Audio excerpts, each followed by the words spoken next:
The rutted trail wound on. They rode at a canter. The thin man, Cole, hemmed O'Brien in the left, Ray from the right. O'Brien glanced from one of them to the other. Slowly, he loosened his boots in the stirrup. "Won't you at least tell me who's paying you to kill me?" he asked, addressing his question to Ray. Ray opened his mouth. Maybe he was going to give O'Brien an answer, but more than likely he was going to tell him to shut up. O'Brien didn't especially care one way or the other right then. Answers could come later. Action was all that counted now. Without warning, he threw himself sideways out of the saddle and hit Cole with the force of his body. The pair of them went crashing into thin air on the far side of Cole's horse, and then down into the tall, loose grass at the edge of the trail. Cole gave a gurgle as he struck the ground, and O'Brien came down on top of him. The riderless horses cantered on for some yards until they finally began to stumble a bit on their trailing reins. Up on his horse, Ray yelled in surprise, hauled in, and tried to turn his mount around. O'Brien, knowing that he had to move fast if he was going to stand any chance at all of overpowering his would-be killers, grabbed Cole by the ears, lifted his head up, and then brought it back down against the ground. Once, twice, 3 times, 4. Ray turned his horse at last and sent it back up the trail as O'Brien twisted around to face him. The burly man was already unlimbering his .44. As he brought the Remington Army up and snap aimed, O'Brien grabbed the man beneath him and rolled, putting him on top. A gunshot blasted through the cold, early afternoon air, and the thin man twitched in O'Brien's grasp and cried out, then went limp. There was no time to waste.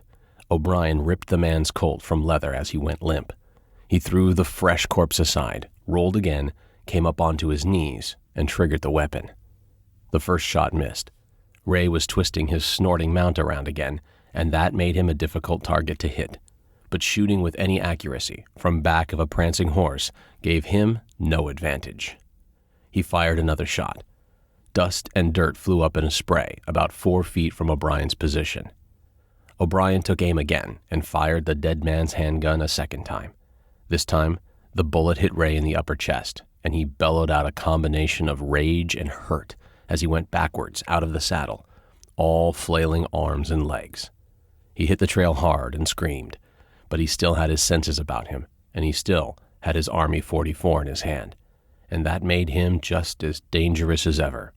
So O'Brien shot him again, and this time the man jackknifed into a fetal position and then shot his legs straight out before he rolled onto his face and died. O'Brien came up off the grass, breathing hard. He checked Cole's pockets first because he was nearest, but found nothing to indicate exactly what this business was all about, except a considerable amount of paper money in a worn billfold. He crossed to Ray, again, the corpse yielding nothing. O'Brien threw the appropriated handgun away and helped himself to his more familiar lightning. He leathered the gun, thonged it tight, then went to catch up the reins of Cole's horse, which wore the only saddle to have a sheathed Winchester buckled under the offside fender. He swung aboard, pointed the animal back the way they'd just come, and set off for town at a gallop.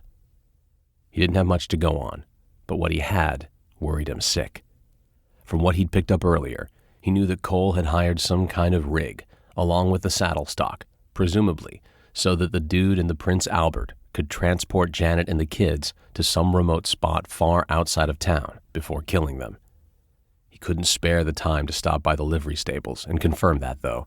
Instead, he sent the horse down along the busy street and in a mad, helter-skelter run, hauling back and bringing the heaving, lathered animal to a hurried, ungainly halt, only when he spied the railroad agent leaning on a broom out front of the Loganville station house, shooting the breeze with a smaller, older man in the off-white apron and sleeve protectors of a storekeeper.